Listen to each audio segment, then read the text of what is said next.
وجعلنا من الباقين على مصاب الحسن والحسين والتسعة من ذرية الحسين الذين من بكى على مصابهم رجح حسناته أعمال الثقلين.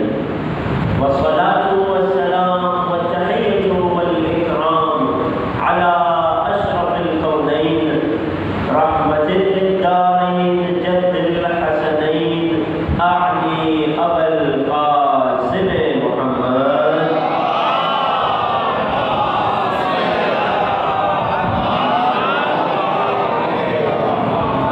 وعلى أهل بيته الأطيبين الأطهرين رحمة الله على محبهم ولعنة الله على أعدائهم ومنكري فضائلهم وغاصبي حقوقهم أجمعين. أما بعد فقد قال الله الحكيم في كتابه الكريم بسم الله الرحمن الرحيم يوم ندعو كل أناس بإمامهم صدق الله العلي العظيم. درود ہدیہ کیجیے محمد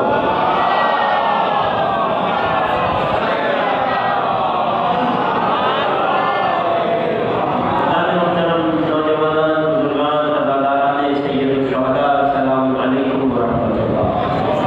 موضوع گفتگو وقت کے امام اور اصول دین، ایک نبوت عامہ اور وقت کے امام کے تعلق اور ارتباط میں میری گفتگو جاری تھی.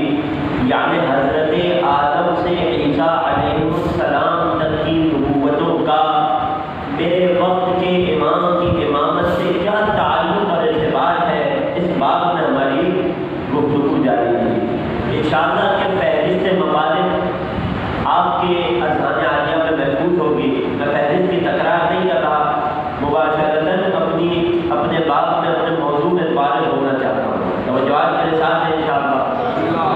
ہم نے نبوت عامہ کی بحث کو 3 حصوں میں تقسیم کیا تھا.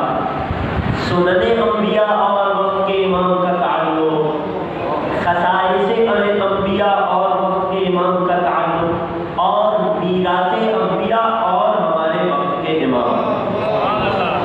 موضوع اتنا وسیع ہے اور وقت اتنا تنگ ہے کہ اب تک ہم اس موضوع کے پہلے باب میں ہیں. سنن انبیاء، خدا کی جاری کردہ وہ سنتیں جو اس نے مختلف نبیوں پر جاری فرمائی، ان کا وقت کے امام سے اور ان کی امامت سے کیا گہرا تعلق ہے، اس بات میں گفتگو جاری تھی. اس حوالے سے چوتھے امام کی روایت پر کل بات پہنچی تھی. روایت کا کچھ حصہ بغیر توضیح و شرح آپ کی خدمت میں پیش کیا جا چکا تھا. جہاں سے کل بات رکی تھی، چوتھے امام نے 7 نبیوں کا حوالہ دیا کہ یہ 7 نبی ہیں کہ جن میں خدا نے کچھ سنتوں کو جاری کیا اور وہ ساری کی ساری سنتیں ہمارے قائم میں جمع کر دی. آج جہاں کل بات کو روکا تھا وہاں سے بات کا آغاز کرنا چاہتا ہوں. اگر توجہات میرے ساتھ ہیں، آخری شخص تک باہر بیٹھنے والے افراد بھی مل کر وقت کے امام کی عظمت پر ایک درود پڑھ دیجیے.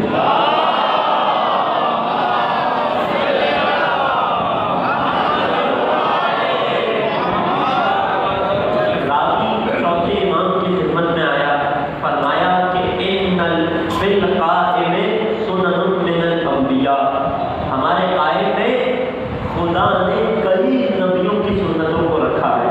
مولا کتنے نبی؟ آدم و نوح و ابراہیم و موسیٰ و عیسیٰ و ایوب و محمد صلی اللہ علیہ وسلم.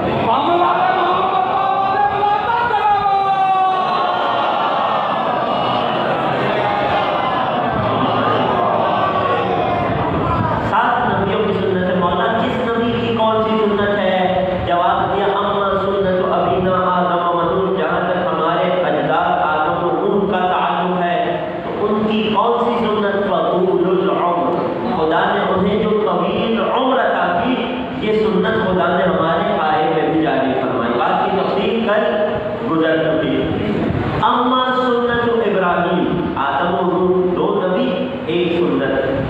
اللہ ابراہیم ایک نبی دو سنتیں، فخفاء الولادہ والاعتزال عن الناس، ابراہیم کی دو سنتیں جو خدا نے وقت کے امام میں رکھی، پہلی ہے ولادت کا پوشیدہ رہنا، جہاں تک بات ہو چکی تھی۔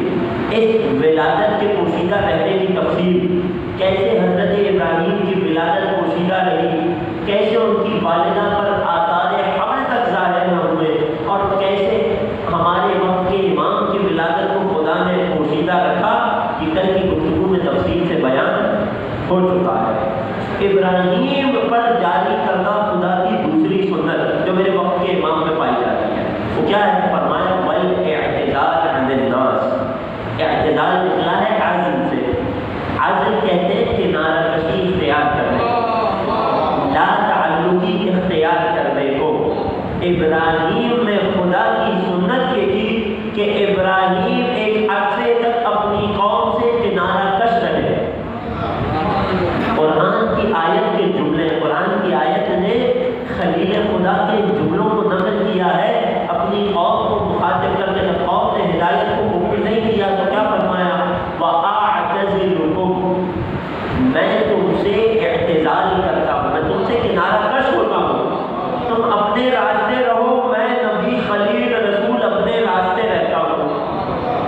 وَأَعْتَزِلُكُمْ وَمَا تَدْعُونَ مِن دُونِ اللَّهِ، میں تم سے بھی کنارہ کشی کا اعلان کرتا ہوں، اور خدا کے سوا جن بتوں کی تم پرستش کرتے ہو میں ان سے بھی کنارہ کش ہوتا ہوں۔ یہ سنت ہے کس کی؟ خلیل خدا ابراہیم کی۔ یہ سنت خدا نے وقت کے امام نے بھی جاری کی۔ اب اگر وقت کا امام لوگوں سے کنارہ کش ہو، اگر وقت کا امام پردہ غیب میں ہو، عام انسانوں کے درمیان عام لوگوں کی طرح زندگی گزارتا نظر نہ آئے، تو کسی کو یہ حق نہیں ہے کہ اعتراض کرے کہ اگر ہدایت نہیں کرتی تو امام وقت کیسا؟ جواب کیا دیا جائے گا کہ یہ ابراہیم کی سنت ہے۔ پہلے قرآن کی اس آیت کا جواب دیجئے جس میں حجت خدا نبی خدا ابراہیم اپنی قوم سے کنارہ کش ہو رہے ہیں وقتی طور پر، پھر ہم آپ کو بتائیں گے کہ ہمارے وقت کے امام کیوں وقتی طور پر پڑھ رہے ہیں۔ اگر بات پہنچ گئی تو ایک درود پڑھے محمد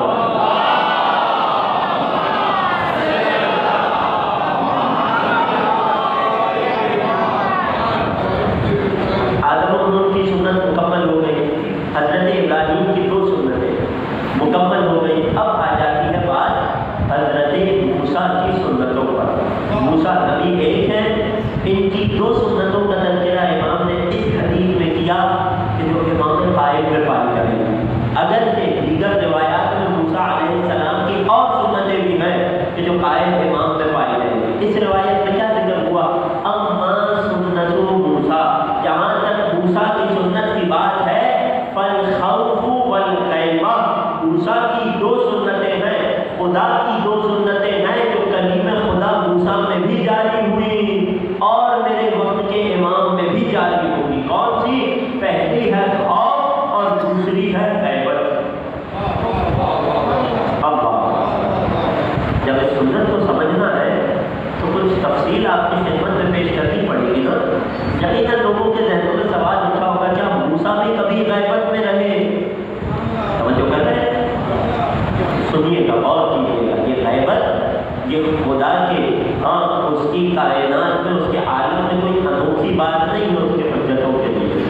یہ گزشتہ انبیاء پر جاری ہوتی رہی خدا کی سنت ہے، لہٰذا اس میں بہت زیادہ حیران اور پریشان ہونے کی ضرورت نہیں ہے۔ موسیٰ کا غیبت میں رہے، توجہ کیجیے گا، واقعہ حدیث اور ساتھ میں ہمیں اپنے وقت کے امام کی غیبت کا طریقہ اور فلسفہ بھی سمجھ آ جائے گا۔ نبی اللہ موسیٰ جب ولادت ہوئی تو فرعون کے قتل کر دینے کے خوف سے موسیٰ پر وحی آئی اور انہوں نے موسیٰ کو نیل کے حوالے کر دیا۔ نیل نے اس نبی خدا کو فرعون کے دربار میں پہنچا دیا۔ موسیٰ کی پرورش نشو و نما کہاں پر ہوئی؟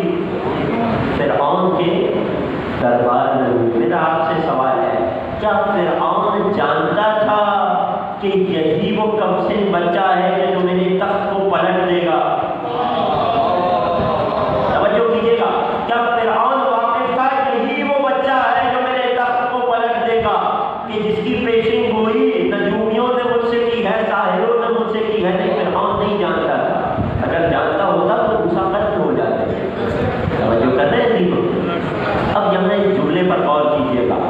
موسیٰ کی ذات اور ان کا شخص دربار فرعون میں تھا, مگر ان کی شخصیت غیبت میں تھی.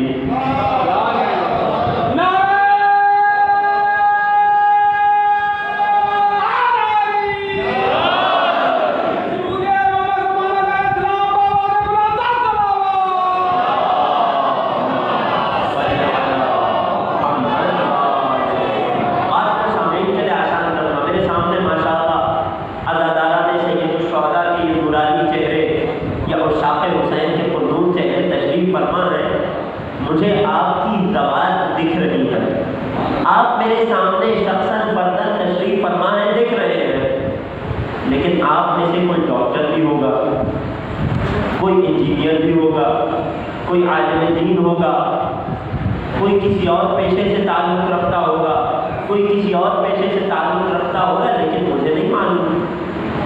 توجہ کر رہے ہیں. تو آپ تمام کی ذات اور شخص میرے سامنے موجود ہے, لیکن شخصیت مجھ سے غائب ہے. تمام کا شخص اور ذات موجود ہے, شخصیت غیبت میں ہے. پرسن موجود اور حاضر ہے, پرسنالٹی غیبت میں ہے. بات واضح ہو گئی. علماء فرماتے ہیں کہ ہمارے وقت کے امام کے پردہ غیب میں ہونے کا یہ مطلب ہرگز نہیں ہے کہ امام اس عالم دنیا ہی میں نہ ہو, امام کسی اور عالم میں منتقل ہو گئے ہو. نہیں عزیزو, ذات اقدس امام زمان اسی عالم دنیا میں ہے, میرے اور آپ کے درمیان ہے. امام فرماتے ہیں کہ وہ تمہارے بازاروں میں سفر کرتے ہیں, ہر سال حج پر میدان عرفہ میں ہوتے ہیں, لوگ ان کے چہرے انور کی زیارت کرتے ہیں. امام کا شخص اور ذات لوگوں کے سامنے ہوتا ہے, شخصیت غیبت میں ہوتی ہے.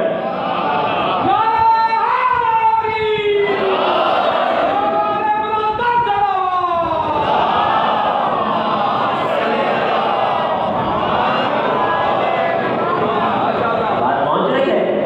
یہ فلسفہ غیبت امام وقت ہے کہ شخص اور ذات امام اسی دنیا میں ہے, شخصیت کو خدا نے غیبت دے دی ہے, پرسنالٹی کو خدا نے چھپا لیا ہے, تعارف کو خدا نے ہم سے پوشیدہ کر دیا ہے. جس طرح سے دربار فرعون میں موسیٰ کی غیبت تھی. توجہ کر رہے ہیں لوگ. یہ ہے وہ سنت موسیٰ جو میرے وقت کے امام میں جاری ہو رہی ہے. شخص اور ذات کا حاضر ہونا, شخصیت کا غیبت میں ہونا. یہی وجہ ہے نا کہ علماء کے جتنے واقعات آپ نے سن رکھے ہوں گے, فلاں عالم کو, فلاں فقیہ کو, فلاں مجتہد کو وقت کے امام کی زیارت کا شرف ملا, ان تمام واقعات میں ایک بات مشترک ہے. علماء تعریف فرمائیں, ان تمام واقعات میں ایک بات مشترک ملے گی. وہ کیا کہ جب اس عالم کے سامنے وجود مقدس ابن زہرا تھا تو اس عالم کے ذہن پر خدا نے غیبت کا ایسا پردہ ڈال دیا تھا کہ اسے اس وقت یہ سجائی نہ دیا کہ یہ میرے وقت کا امام ہے. جب اس کی نظروں سے غائب ہو گئے, امام واپس تشریف لے گئے, اب پردہ غیب ذہن سے ہٹا ہے تو خیال آیا کہ یہ تو میرے وقت کا امام تھا. حدیث کیوں کہتی ہے کہ جب قائل ظہور فرمائیں گے تو کتنے لوگ ہیں جو کہیں گے ہم نے تو انہیں پہلے بھی دیکھا تھا. یہ کیا ہے؟ ذات موجود ہے, شخص موجود ہے, پرسن موجود ہے, شخصیت اور پرسنالٹی غیبت میں ہے. توجہ ہے, بات واضح کر پائے انشاءاللہ. یہ ہے فلسفہ اور معنی غیبت حضرت حجت. حضرت موسیٰ کی پہلی سنت کہ ان کی غیبت. فرعون کے دربار میں ہے, فرعون کے سامنے پل بڑھ کر جوان ہو رہے ہیں, لیکن فرعون کو یہ معلوم نہیں ہے یہی بچہ ہے جو میرے تخت کو الٹ دے گا. بات پہنچ گئی ہے. دوسری دوسری سنت پہ آ جاتے ہیں. پہلی سنت ہے غیبت. دوسری سنت جو نبی اللہ موسیٰ پر جاری ہوئی خدا کی اور میرے وقت کے امام پر بھی جاری ہوگی، وہ کیا ہے؟ خوف. یہ کون سا خوف تھا؟ یہ کیسا خوف تھا کہ موسیٰ علیہ السلام قدیم خدا اولو العزم نبی کی بات ہو رہی ہے. اولو العزم نبی پر یہ خوف کب تعلق ہوا؟ اگر اس سنت کو بھی سمجھنا ہے تو قرآن سے واقع حضرت موسیٰ کو سمجھنا پڑے گا. ذرا غور کیجیے، وہ قرآن کہ جو فقط 23 برس کے مختصر سے عرصے میں نازل ہوا، بہت مختصر سی 30 پاروں کی کتاب ہے، 114 صورتیں اور چیپٹر ہیں قرآن میں. اس مختصر حجم کی کتاب کو کب تک کی ہدایت کا کام کرنا ہے؟ قیامت تک کی ہدایت کا کام کرنا ہے. تو کیا قرآن میں گنجائش تھی کہ خدا ایک اضافی نقطہ بھی اس میں ڈال دیتا؟ جو کر رہے کتاب کا حجم بہت کم ہے اور ہدایت کی ذمہ داری بہت بڑی ہے. قیامت تک آنے والے لوگوں کی ہدایت کرنی ہے. قرآن میں ایک لفظ بھی اضافی نہیں اتارا گیا. اسی ہدایت کی کتاب قرآن میں ہم دیکھتے ہیں کہ اللہ نے اپنے گزشتہ انبیاء کے واقعات اور قصے نقل کیے، ان کی اسٹوریز، ان کی کہانیاں ہم تک پہنچائیں. تو کیا قرآن کہانیوں کی کتاب ہے؟ توجہ کر رہے ہیں؟ آخر میں بیٹھے ہوئے افراد تک کیا قرآن ہمیں واقعات سنانے آیا ہے؟ نہیں، قرآن کہانیوں کی کتاب نہیں ہے. تو پھر قرآن میں اتنے واقعات کیوں نقل ہوئے؟ اور کچھ واقعات تو ایسے جو بہت زیادہ تفصیل سے نقل ہوئے، کچھ واقعات ایسے کہ جنہیں تکرار سے بار بار بار بار نقل کیا گیا. اے خدا، یہ کیا ماجرا ہے؟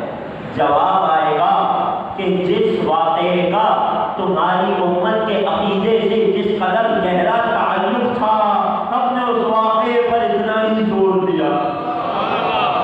توجہ کر رہے ہیں؟ قرآن کا ایک ایک واقعہ، قرآن کہانیوں کی کتاب نہیں، قرآن ہدایت کی کتاب ہے. قرآن کا ایک ایک واقعہ اگر غور کرنے والے غور کریں، اگر افلا یتدبرون القرآن کی آیت پر عمل کریں تو یہ بات جان جائیں گے کہ ہر واقعے کا تعلق رسول کی امت سے ہے. خود رسول نے فرما دیا کہ گزشتہ امتوں نے جو کچھ کیا تم لوگ بھی وہی کرو گے. عجیب جملہ ہے، حضرت نعل بن نعل، خصوصاً حضرت موسیٰ کی قوم کے بارے میں، بنی اسرائیل کے بارے میں فرمایا تم بنی اسرائیل کے نقش قدم پر ایسے چلو گے حضرت نعل بن نعل، جیسے ایک جوتے کے نشان پر دوسرا جوتا رکھ دیا جاتا ہے. وہ تمام امتحانات جو بنی اسرائیل اور گزشتہ اقوام پر جاری ہوئے وہ سب کے سب تم پر آئیں گے. وہ تمام کام جو ان امتوں نے کیے وہ سب کے سب تم کرو گے. یہاں تک کہ حدیث کی تعبیر اتنی عجیب ہے، فرماتے ہیں حتیٰ اذا دخلوا فی جحر ضب لدخلتموہ، یہاں تک کہ اگر گزشتہ قوموں نے سانپ کے کسی بل میں داخل ہوئے ہوں گے تو تم بھی اسی بل میں داخل ہو گے. مطلب کیا ہے کہ جن آزمائشوں سے انہیں گزارا گیا وہی آزمائشیں تم پر بھی آئیں گی. جو ان کا طریقہ کار تھا وہی تمہارا بھی رہے گا. تو اب ضروری ہو گیا کہ ان کے واقعات کو تم تک پہنچایا جائے اور تم اس سے سبق سیکھو تاکہ جن غلطیوں میں وہ پڑے ان غلطیوں سے تم بچ جاؤ. بات اور خدا کا اعجاز دیکھیے، قرآن کا معجزہ دیکھیے پوری ذمہ داری سے. قرآن کریم کا ایک ادنا سا طالب علم ہونے کے ناطے عرض کر رہا ہوں، جس نبی کے واقعے کا توجہ ہے، جس نبی کے واقعے اور قصے کا آل محمد کی حقانیت سے جتنا گہرا تعلق ہے وہ قصہ قرآن میں اتنا ہی تکرار اور اتنی ہی تفصیل سے ذکر ہوا. جہاں تک کہ اس نبی کا واقعہ کہ جس کے قصے کا تعلق ہمارے بنیادی عقیدوں سے جڑ جاتا ہے، جس نبی کا واقعہ ہمارے عقائد پر دلیل بن جاتا ہے، جس نبی کا واقعہ پہلے امام امیر المؤمنین کی امامت پر بھی دلیل بنتا ہے اور میرے آخری امام کی امامت پر بھی دلیل بنتا ہے، اس نبی کا واقعہ قرآن نے سب سے زیادہ نقل کیا. کا واقعہ قرآن نے سب سے زیادہ تقریر کیا. نبی اللہ موسیٰ علیہ السلام کلیم خدا موسیٰ، جس قدر تکرار اور جس قدر تفصیل سے موسیٰ کا واقعہ نقل ہوا، اس تفصیل سے کسی نبی کا واقعہ نقل نہیں ہوا. وجہ کیا ہے کہ اے امت محمدی، تمہارے پہلے حاجی کی امامت پر بھی اور تمہارے آخری حاجی کی امامت پر بھی یہ واقعہ بہت بڑی دلیل بن جائے گا. کس طرح سے واقعہ موسیٰ پہلے امام کی امامت پر دلیل ہے، ابھی وقت نہیں ہے، پیش نہیں کر سکتا، میرے موضوع کا حصہ بھی نہیں ہے. آخری امام کی امامت پر یہ واقعہ کس طرح سے دلیل بن رہا ہے، اس بات میں گفتگو ہے نا. موسیٰ کی غیبت بالوقت کے امام کی غیبت پر دلیل، موسیٰ کا خوف بالوقت کے امام کے خوف پر دلیل. اب ذرا واقعے کی دقتوں کو محسوس کیجیے گا، کس تفصیل سے خدا نے موسیٰ علیہ السلام کے واقعے کو نقل کیا. سورہ مبارکہ قصص یعنی قصے، واقعات. اس سورت کا نام ہی قصص ہے. اس سورت میں سب سے تفصیل سے حضرت موسیٰ کی ولادت تک سے فرعون کے دربار میں اسے للکارنے تک کا واقعہ ذکر ہوا. اسی سورت میں ایک موقع پر خدا ارشاد فرماتا ہے، جب نبی اللہ موسیٰ پل بڑھ کر جوان ہو گئے، حتیٰ اذا بلغ اشدہ، جب موسیٰ کا جسم قوی ہو گیا. قرآن کی آیت کہتی ہے دخل المدینہ علی حین غفلۃ من اہلہا. توجہ کیجیے گا، اگرچہ موضوع وقت کے امام ہے لیکن قرآن کی آیت کی تلاوت ہوگی تو اس آیت میں جو جو عقیدے کے نکات نکل کر آئیں گے وہ سب کے سب آپ کی خدمت میں پیش کیے جائیں گے. یہ ممبر حسین ہی تو ہے جو قرآن ناطق کے ساتھ قرآن ثابت کو بھی سمجھاتا ہے. توجہات میرے ساتھ رکھیے، کس کس عقیدے پر یہ ایک واقعہ موسیٰ قرآن کی آیت دلیل بنے گی. اگرچہ روایات پڑھنے کا عادی ہوں مگر اس وقت قرآن کی آیت پڑھ رہا ہوں. تمام افراد متوجہ رہیے گا، قرآن کی آیت، کوئی روایت نہیں. ارشاد ہوا وَدَخَلَ الْمَدِينَةَ عَلَىٰ حِينِ غَفْلَةٍ مِّنْ أَهْلِهَا. نبی اللہ موسیٰ شہر مصر کے کسی علاقے میں داخل ہوئے. علاقے والوں کو خبر نہیں تھی، جب موسیٰ کو اس علاقے کے بارے میں زیادہ معلومات نہیں تھی، کوئی انجان، کوئی کنارے کا علاقہ تھا. ہوا کیا؟ فَوَجَدَ فِيهَا رَجُلَيْنِ يَقْتَتِلَانِ. سورہ قصص کی آیتیں. موسیٰ نے اس علاقے میں داخل ہوئے تو کیا پایا؟ فَوَجَدَ فِيهَا رَجُلَيْنِ، دو ایسے مرد پائے یقتتلان، جو جھگڑا کر رہے ہیں. قرآن نے ان دونوں مردوں کا ایک تعارف ہمارے سامنے رکھا ہے. توجہ میرے ساتھ ہے. دوسرا شہر میں داخل ہوئے، دو لوگ جھگڑا کر رہے ہیں. یہ کون دو ہیں؟ خدا نے تعارف فرمایا ہذا من شیعتہ وہذا من عدوہ. ان دو میں سے ایک موسیٰ کا شیعہ تھا، دوسرا موسیٰ کا دشمن تھا. کوئی ہم سے یہ نہ کہے کہ شیعہ فرقہ بہت نیا فرقہ ہے. وہ جو کر رہے قرآن میں اللہ نے موسیٰ کے چاہنے والوں کو موسیٰ کا شیعہ کہا ہے. یہ قرآنی اصطلاح ہے، یہ قرآنی نام ہے کہ جسے اٹھانے پر ہم فخر محسوس کرتے ہیں. بات کو آگے بڑھاؤں، ضرور پڑھیں محمد والے محمد.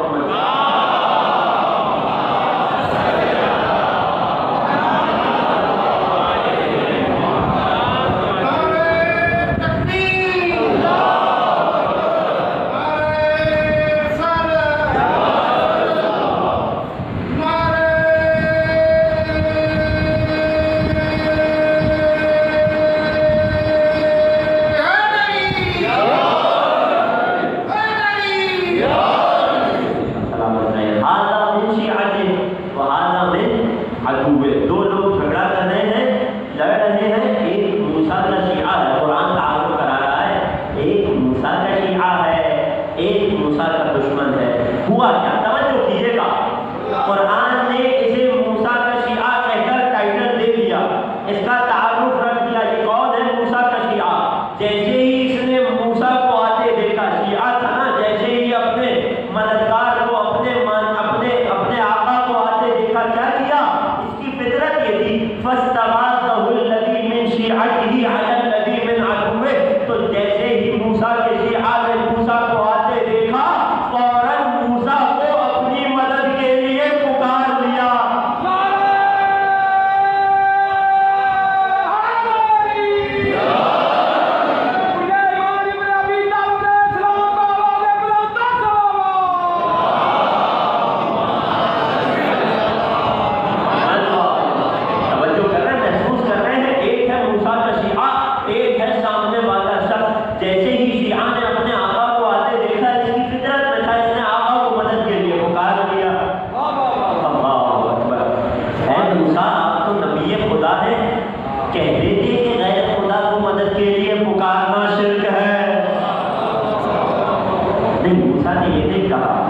چاہنے والے نے پکارا، شیعہ نے اپنے آقا کو مدد کے لیے پکارا۔ قرآن کہہ رہا ہے کہ شیعہ کا کام یہ ہوتا ہے، شیعہ کہتے اسے ہیں، طریقہ کار یہ ہوتا ہے کہ جس کا شیعہ ہو اسے مشکل میں پکارتا ہے۔ تو اب اگر ہم مشکل میں مشکل کشا حیدر کرار کو پکاریں،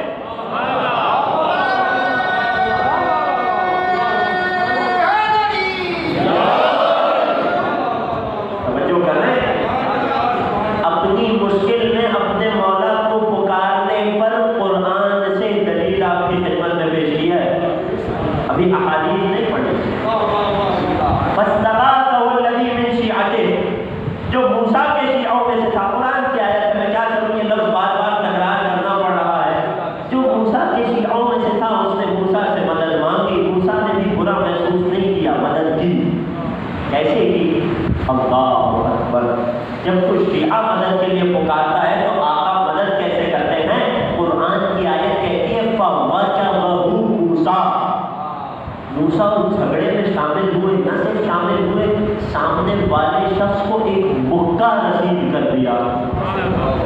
کوئی عام مکہ تو تھا نہیں، نبی خدا کا مکہ تھا۔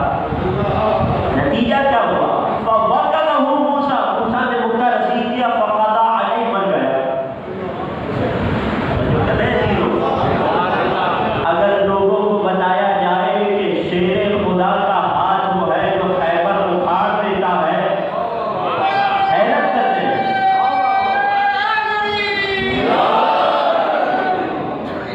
جب موسیٰ کے ایک مکے سے ایک انسان مر سکتا ہے تو فخر موسیٰ دو انگلیوں پہ بابر خیبر کو اٹھا لے تو حیرت کیسی؟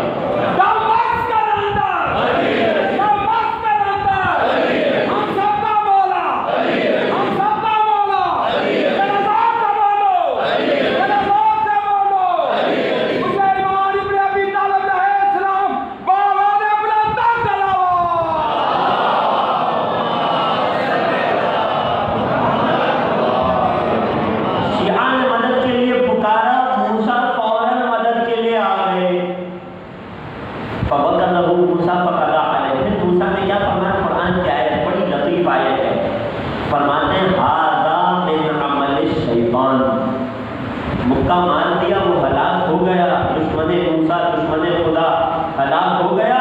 اب موسیٰ نے کیا فرمایا؟ ترجمہ پیش کر رہا ہوں، غور کیجیے گا۔ ہذا من عمل الشیطان، یہ شیطان کے کاموں میں سے تھا۔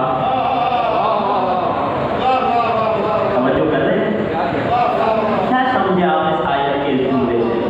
موسیٰ کے اس فرمان سے آپ کیا سمجھے؟ ہذا من عمل الشیطان، کسی ایک نے مدد کے لیے پکارا، موسیٰ نے اس کی مدد کی، دوسرا شخص مر گیا، موسیٰ فرماتے ہیں ہذا من عمل الشیطان، یہ شیطان کا کام تھا۔ توجہ کر رہے ہیں؟ یہ بڑی نازک منزل ہے قرآن کی آیت کی تفسیر میں۔ جس کسی نے یہاں آل محمد کے در کو چھوڑ دیا گمراہ ہو گیا، عقیدہ نبوت خراب کر بیٹھا۔ تفسیر کیا کی کہ موسیٰ نے اپنے فعل کے بارے میں کہا کہ یہ شیطان کا کام تھا، گویا کہ نبی اللہ نے اپنے کام کو شیطان کا کام کہہ دیا۔ لیکن جس نے در آل محمد کو تھامے رکھا، ان کا عقیدہ نبوت یہاں بھی محفوظ رہا۔ امام سے پوچھا گیا مولا کیا مراد ہے؟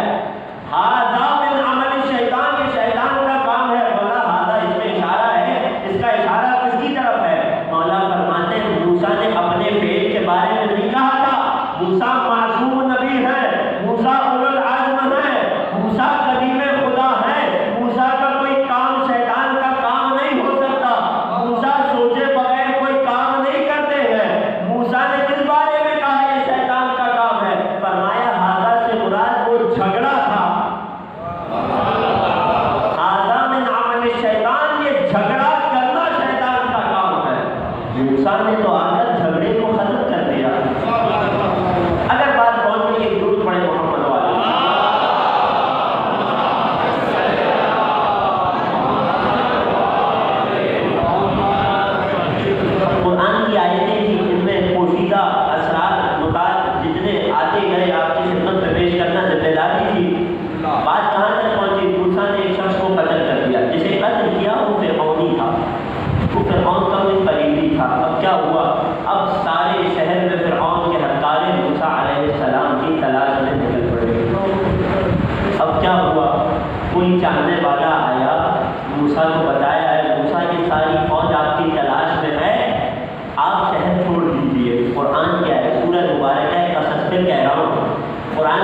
فخرج منها، مدینے شہر سے خارج ہوئے، نکل گئے، کیسے چھوڑ دیا؟ حالت کیا تھی؟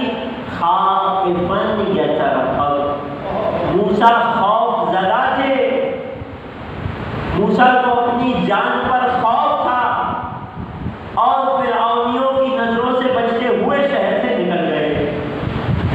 اب کوئی ہم سے یہ نہ پوچھے کہ وقت کے امام کیوں پردہ غیب میں ہیں، انہیں کس بات کا خوف ہے؟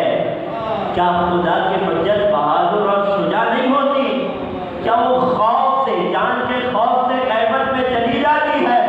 قرآن کی آیت موسیٰ کا واقعہ میرے وقت کے امام کی غیبت پر دلیل بن گیا۔ جواب دیں گے کہ جو خوف موسیٰ کو تھا جس وجہ سے شہر مصر کو چھوڑ دیا، وہی خوف میرے وقت کے امام کو بھی تھا۔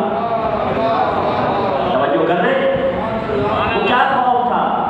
کیا اولو العزم نبی کو اپنی جان چلے جانے کا خوف تھا؟ نہیں، جو پہلے بھی عرض کیا تھا، تکرار کر رہا ہوں، مختصر گزر جاؤں گا اس مسجد سے۔ موسیٰ کو خوف اپنی جان پر نہیں تھا، خدا نے اپنے اولو العزم نبی کے کاندھوں پر ایک بہت بڑی رسالت کی ذمہ داری رکھی تھی۔ وہ ذمہ داری کیا تھی؟ کہ بنی اسرائیل کو فرعون سے نجات دلانی ہے۔ موسیٰ کو خوف فقط اپنی جان کا نہیں تھا، خوف یہ تھا کہ اگر اس موقع پر، واقعے کے اس درمیان اگر مجھے قتل کر دیا گیا تو خدائی ہدف نامکمل رہ جائے گا۔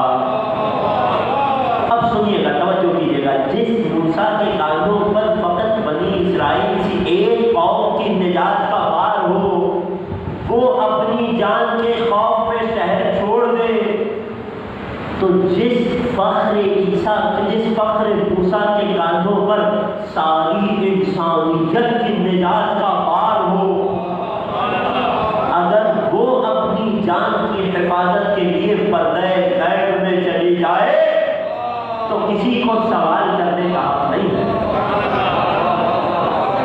اگر بات پہنچ گئی ایک درود پڑھ دے محمد والا،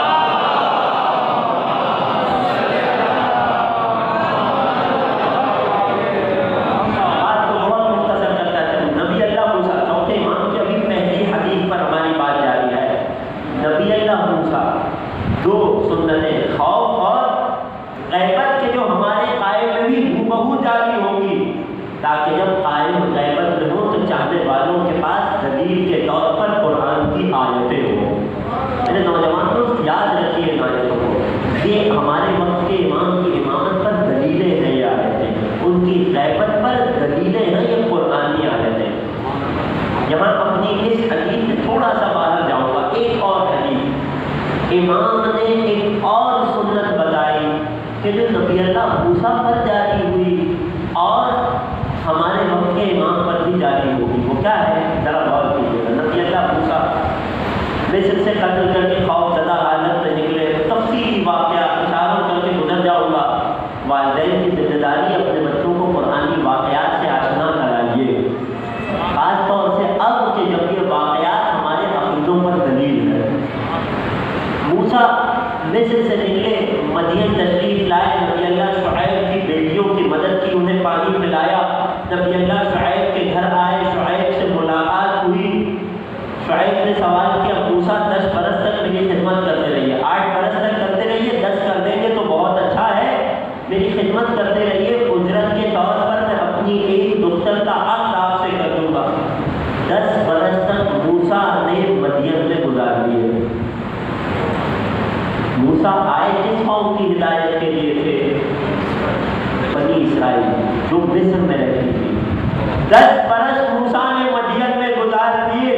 اگر یہ 10 برس مصر سے دور مدین میں گزارنا موسیٰ کی اپنی قوم سے غیبت نہیں ہے تو کیا ہے؟ توجہ کر رہے ہیں؟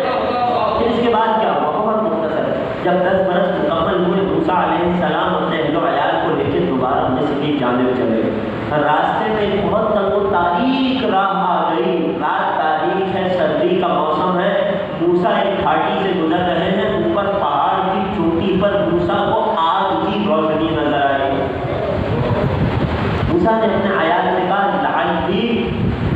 اطلع علی النار، میں ذرا آگ کے پاس جا کر دیکھتا ہوں کہ شاید میں آگ سے گرمی حاصل کرنے کے لیے کچھ آگ لے آؤں، یا اگر وہاں کوئی ہوا تو راستہ پوچھ لوں گا۔ اہل و عیال کو وہیں چھوڑا، موسیٰ کوہ طور پر تشریف لے گئے۔ جب وہاں پہنچے تو کیا ہوا؟ موسیٰ کیا لینے کو آئے تھے؟ موسیٰ آگ تاپنے آئے تھے، موسیٰ مصر تک کا راستہ دریافت کرنے آئے تھے، لیکن جب طور پر پہنچے تو آواز قدرت آئی، یا موسیٰ انی انا اللہ رب العالمین، اے موسیٰ میں عالمین کا پروردگار تمہارا اللہ ہوں، وَأَنَا اخْتَرْتُكَ، اے موسیٰ ہم نے تمہیں چن لیا، ہم نے تمہیں رسالت دے دی، فَاسْتَمِعْ لِمَا یُوحَىٰ، اب جو وحی کی جا رہی ہے اس پر غور کیجیے گا۔ توجہ کیا آپ نے؟ موسیٰ کوہ طور پر آئے تھے آگ تاپنے، راستہ پوچھنے، لیکن آئے تو کیا لے کر واپس آئے؟ نبوت و رسالت لے کر واپس آئے، کلیم خدا ہونے کا ٹائٹل لے کر واپس آئے۔ یہ کیا ہوا کہ ایک شب تھی کہ جس میں خدا نے موسیٰ کے تمام امور کی اصلاح کر دی۔ امام کی تعبیر ہے کہ جس ایک رات میں خدا نے موسیٰ کے تمام امور کو منظم کر دیا، ایک شب میں خدا نے نبی اللہ موسیٰ کو اپنے اصلی اور حقیقی ہدف پر گامزن کر دیا۔ کتنا عرصہ لگا؟ فقط ایک برس، ایک شب لگی، ایک رات لگی۔ میرے قائل امام نے موسیٰ کی ایک سنت یہ بھی ہے کہ چھٹے امام فرماتے ہیں کہ جس طرح سے اللہ نے ایک رات میں موسیٰ کے تمام امور کو منظم کر دیا تھا، بالکل اسی طرح میرا اللہ ایک شب میں ابن زہرا کے تمام امور کو منظم کر دے گا۔ نعرہ تکبیر، نعرہ رسالت، نعرہ حیدری، محمد بابا سے بلاتا کرو۔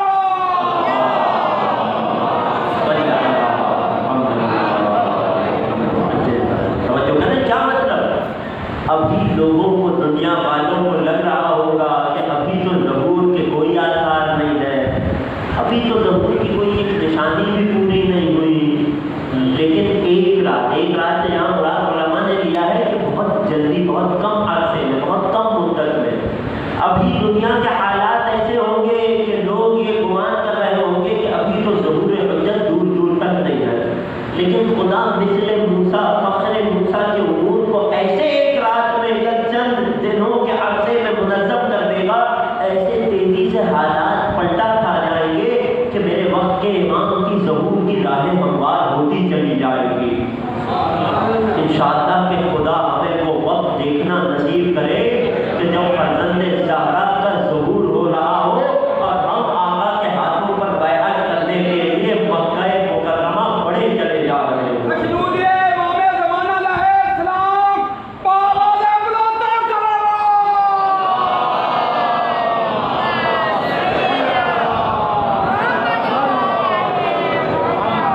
جو کر رہے ہیں موسیٰ کی یہ سنت، ایک شب میں تمام امور کی اطلاع ہو گئی، راستہ ہموار ہو گیا تبلیغ رسالت کا۔ یہ سنت میرے وقت کے امام میں بھی جاری ہوگی، لیکن ابھی بھی کسی کو امام نے یہ اجازت نہیں دی ہے کہ ظہور کا وقت بتاتا پھرے۔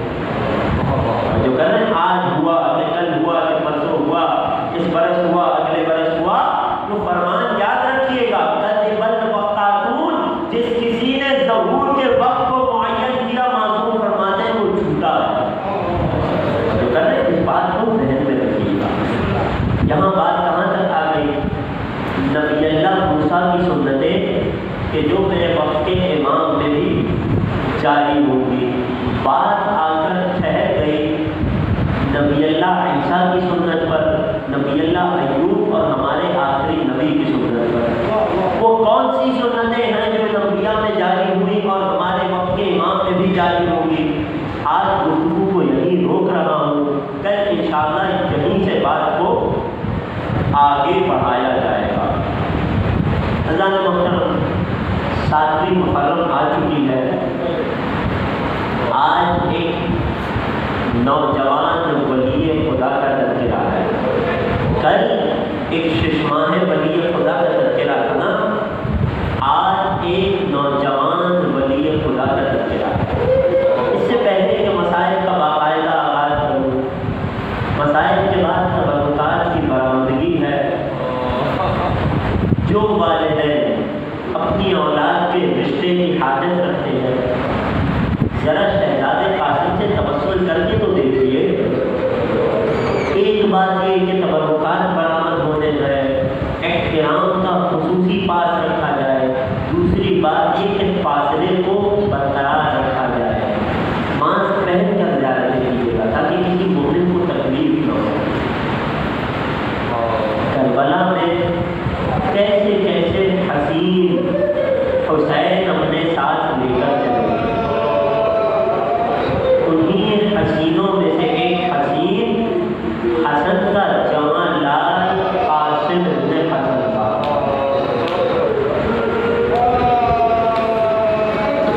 حسن 7 محرم آ چکی ہے، عاشق النزدیک ہے. 2 سے 3 دن گریے کے لیے باقی ہے. نہیں معلوم کہ اگلے برس یہ ایام رضا نصیب ہو نہ ہو، رونے میں نہ شرمائیے.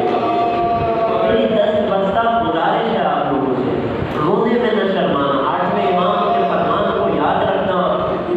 ہر غم کو چھپانا عبادت ہے، حسین کے غم کا اظہار کرنا عبادت ہے. اگر کسی اور غم میں رونا ہے تو آواز گوا لینا عبادت ہے. حسین کے غم میں دلیے کی آواز کو بلند کر لینا عبادت ہے. رونے میں نہ شرمایا کرے. کون شہزادہ قاسم ہے؟ جناب ام فروا کا لال قاسم، کہ جس کی عمر شریف کے بارے میں مقاتل نے لکھا لم یبلغ الحلم، یہ شہزادہ ابھی سے بلوغت تک نہیں پہنچا تھا. تقریباً 13 برس کی عمر تھی میرے شہزادے کی.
تیرے ٹکڑے